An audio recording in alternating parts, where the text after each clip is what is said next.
would happen if the English footballing pyramid was flipped upside down? In today's video, we're going to find out. As we can see here, I am currently looking at the Vanarama National League South. And as you can also see, these aren't really the teams you'd normally find there.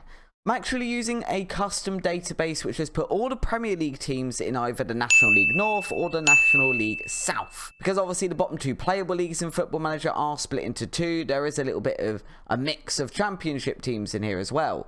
So looking at the National League South, we can see we have teams like Arsenal, Chelsea and Spurs, but we also have Bristol City, Millwall and Peterborough. Meanwhile, in the National League North, we can find Liverpool, Manchester City and Manchester United, but also Derby, Blackburn and Birmingham. This database also starts at the beginning of the FM22 calendar, so we have gone back in time to the 5th of July 2021. It also means that it has the squads from there as well. So at Chelsea, for example, we still find Lukaku, but no Raheem Sterling. But I still think this is a fun experiment to see what would happen if the pyramid was completely flipped upside down like this. I'm going to simulate through 5 seasons to see if any of the Premier League teams manage to make it back to the Premier League in that time. I'll come back and take a look with you guys at the end of each season so we can keep an eye on how things are going. I'm kind of looking to see how this will work.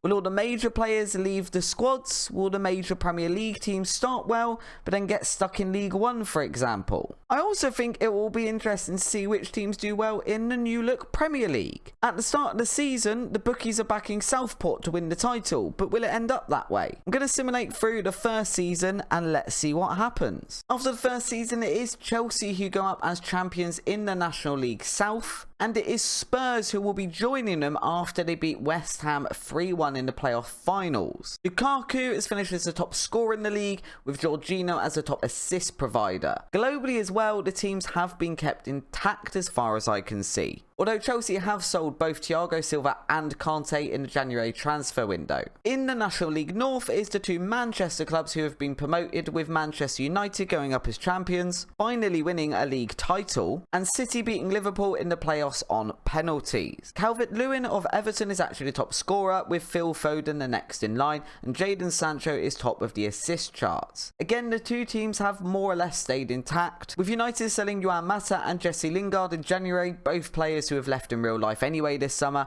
and City not selling anyone major at all. Looking at the transfers for the National League South, there has been a bit of movement. N'Golo Kante was already mentioned. Ross Barkley is one I hadn't spotted earlier. We've also got transfers for Cedric from Arsenal to Porto. Rico Henry goes from Brentford to Newcastle, who are still in the National League North, while Brentford are over in the South. We've got players like Sean Longstaff at Newcastle heading over to Brighton. There's some strange things happening in this transfer market. And it's much the same with the National League South as well. We can see Newcastle are just nicking players from the teams around them. Ross Barkley we already mentioned. Minamino from Liverpool heading over to Newcastle as well, as does Daniel Podence from the Wolves. Seamus Coleman has left Everton. Jordan Ayew has left Crystal Palace to head to Burnley. It is all over the place. Meanwhile, in the Premier League, it is Hungerford who have clinched the title, and Alfreton, Hemel Hempstead and Gloucester who will join them in the Champions League next season. In the cup competitions, Aston Villa have won the FA Cup and Harrogate have won the Carabao Cup. I think what is interesting with this is teams like Hungerford will start receiving some Champions League money.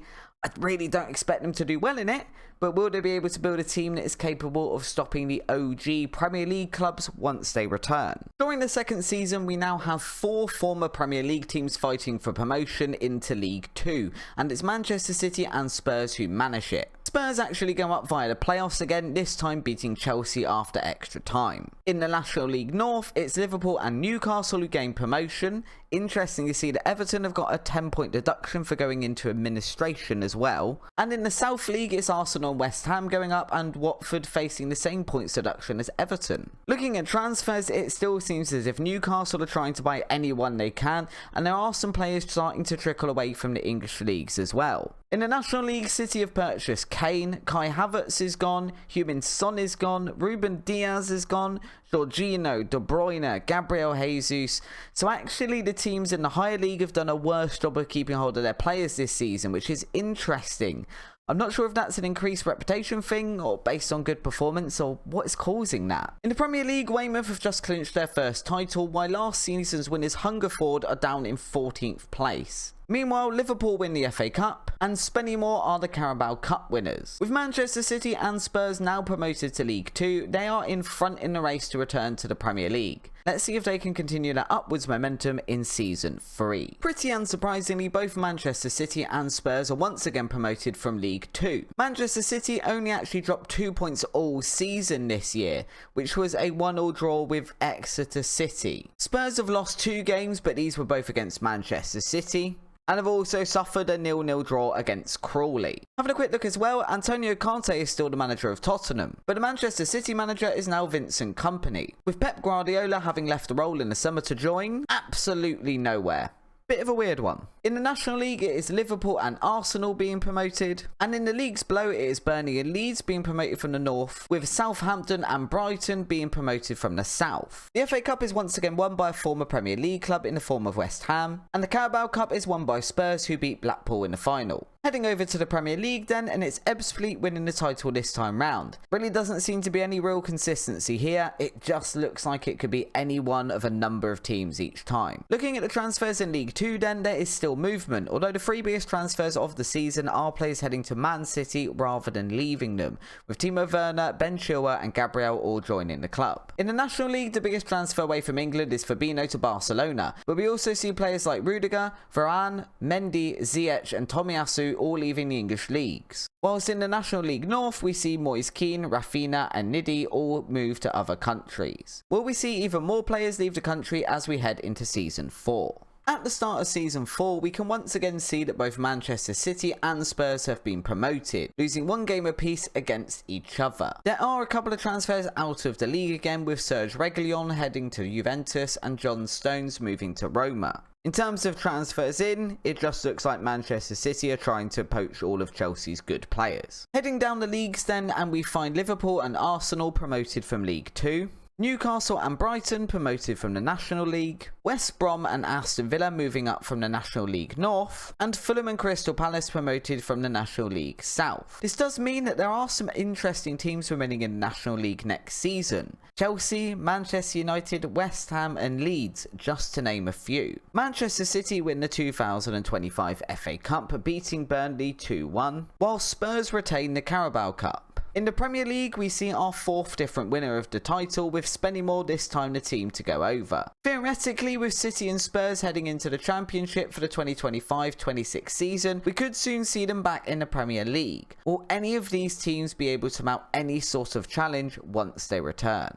And in Season 5, it is indeed City and Spurs who make it back to the Premier League first. Looking at Manchester City's squad, there are quite a lot of changes, with Fofana, Reece James, Lisandro Martinez, Ben Chilwell, Gavi, Dominic Calvert-Lewin, Odsonne Edouard and Harry Kane all joining the club over the course of the experiment. Meanwhile at Spurs, we can see Aaron Ramsdale, Trevor Chalobah, Christian Pulisic and Timo Werner. So actually, Spurs have just been adding players from their London rivals really. In League 1, Liverpool and Arsenal see themselves promoted to the Championship for next season. Newcastle and Brighton are promoted from League 2. Chelsea and Manchester United finally escaped the National League, whilst Wolves and Leicester are promoted from the National League North, and Bristol City and Bournemouth are promoted from the National League South. There are some bigger teams that still remain in this league though, namely Watford and Brentford. Admittedly, they were Championship teams and not Premier League teams at the start of this experiment, however. But in the National League North, Everton are still stuck, having never been promoted at all. They do still have some of their original players, with Jordan Pickford and Dele Alli still at the club, although Dele Alli is leaving relatively soon. And also some bright sparks, like Morgan Rogers, who was fantastic in our recent Sunderland rebuild. Perhaps Everton could be a great challenge for someone who wants to pick up the save from my Patreon, where you could attempt to get Everton back to the Premier League. And talking of the Premier League, yet another different team has won this season, and this time it's Chesterfield. Using the editor to have a look at them, they do have the capital to compete compete with the old Premier League teams now, with a transfer budget of 77 million at their disposal, although I'd imagine some of that would need to be converted into wages. They also don't have the best reputation with only 3 stars, so it could be difficult to attract the best players, which I guess in turn will make it difficult to compete with City and Spurs next season. And sure enough, come the end of the next season, Manchester City are back to winning the Premier League. And with Arsenal and Liverpool joining them in the top flight next season, it's only going to get more difficult. So whilst this was an interesting experiment, it hasn't made a massive difference to the majority of the Premier League teams in the grand scheme of things. If you have enjoyed this video though, please make sure to hit the like button to let me know to do more videos like this, and subscribe if you haven't already. Until next time though, thank you very much for watching today, and why not check out the video on the screen now where we tried to get Sunderland back to the Premier League. Bye bye.